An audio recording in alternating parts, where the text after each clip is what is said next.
ព្រះបើកភ្នែក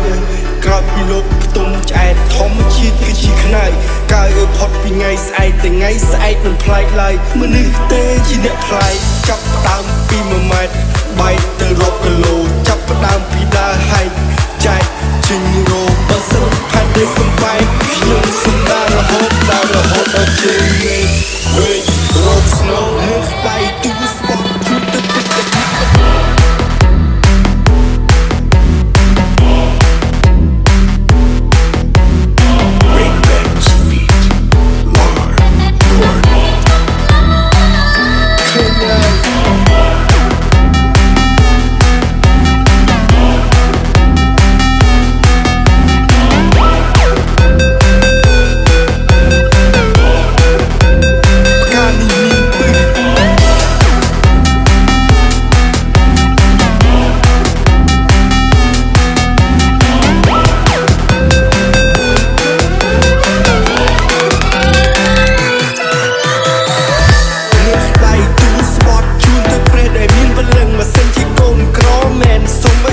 ឆ្នាំនឹងអស់កម្លាំងនៅក្នុងខ្លួនក៏ក្នុងខ្លួនមិនអស់សង្ឃឹមបើអស់សង្ខារកន្លែងណាឲ្យគាត់កូនកន្លែងនឹងមាន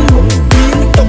ជីវិតគឺវាអញ្ចឹងឆ្លាក់ចាំងទៅទាំងកធ្វើមិនក៏យើងអត់ទៅទឹកសុខពីមួយម៉ាត់គឺត្រូវប្រឹងកុំឲ្យជីវិតគេចុះតឹងស្រវេស្រវាយរត់គ្រប់លប់បើសិនគេអស់ទៅក្នុងមិនចាំពេកគ្នាក៏នៅចាំតែមិនចាំពេលយើងខាត់ទៅជាសាមហើយយំកាន់តែច្រើនតែស្គាល់កម្មលិលំបែកធ្នេនអ្នកលេងបែកឆ្នាំរឿងច្រើនពេកគ្នាក៏នៅចាំតែមិនចាំពេលយើងខាត់ទៅជាសាមហើយយំកាន់តែច្រើនតែស្គាល់កម្មលិលំបែកធ្នេនឃើញហើយផ្កានេះមានពឹស